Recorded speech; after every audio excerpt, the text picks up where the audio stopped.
Менин тескенмем негизинде шайлоо учурунда мыйзам бузууларды аныктоо, аларды тез арада чечүү жана шайлоого байланыштуу иш-чаралардын аткарышын көзөмөлдөө максатында Кыргыз Республикасынын башкы прокуратурасынын атайын штабы түзүлүп, жерлерде штабтар уюштурулду. Алар шайлоого даярдык көрүү жана өткөрүү маалында жарандардын шайлоо укугун, өзгөчө мүмкүнчүлүгү чектелген жарандарга тийиштүү шарттарды көрүүдө мыйзамдардын сакталышын камсыз кылууга милдеттендирилди. Прокуратура кызматкерлерине шайлоо учурунда катышуучулардын укуктары бузулса, административдик ресурсту кыянаттык менен пайдаланган кызмат адамдары аныкталса, мамлекеттик же муниципалдык органдар тарабынан мыйзамсыз чечимдер кабыл алынган учурлар болсо, токтоосуз тийиштүү чараларды көрүү тапшырылды. Кыргыз Республикасынын Ички иштер министрлиги жана Улуттук коопсуздук мамлекеттик комитети шайлоо мыйзамдарынын бузулгандыгы аныкталса, маалыматтарды мыкчам алмашуу, тийиштүү чара көрүү үчүн башкы прокуратуранын штабы менен байланыш түзүүсү зарыл.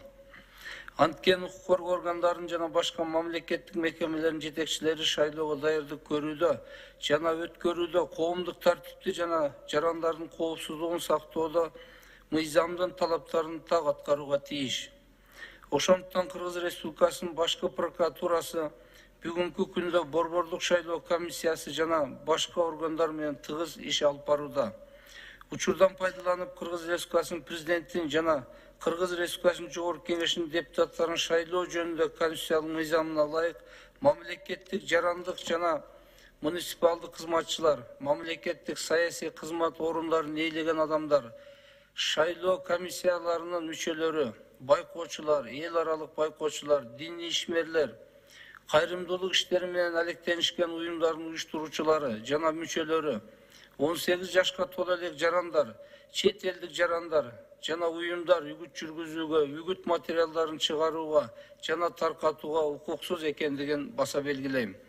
Ошондой эле мамлекеттик жана муниципалдык уюмдардын жетекчилери, кызматчылары же мамлекеттик, муниципалдык ишканалардын, мекемелердин мамлекеттик муниципалдык катышуунун үлүшү 30%дан ашкан ишканалардын жумушчулары тарабынан айрым талапкерлердин кызыкчылыгы үчүн административдик ресурсту кыянаттык менен пайдаланууга мыйзам тыюу салынарын жана жоопкерчиликке тартыларын билдиремин. Прокуратуранын айрым ыйгарым укуктары жөнүндө мыйзамга ылайык шайлоо жана референдум өткөрүү боюнча борбордук комиссиясынын ишине, шайлоону жана референдумду өткөрүү маселелерине, шайлоо процессине прокуратура кызматкерлеринин кийлигүүсүнө мыйзам жол бербейт.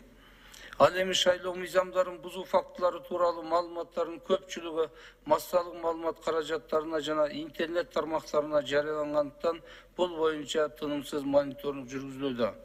Ошондой эле учурдан пайдаланып, Кыргыз Республикасынын башкы прокуратурасына шайлоо мыйзамдарынын талаптары бузулгандыгы боюнча маалыматтарды өз убагында жиберип жаткан борбордук шайлоо комиссиясынын ыкчам аракеттенүүчү координациялык тобуна ыраазычылык билдирип кетким келет. Бардык мамлекеттик мекемелердин жетекчилерин шайлоого даярдык көрүүдө жана өткөрүүдө мыйзам талаптарын так сактоого чакырам.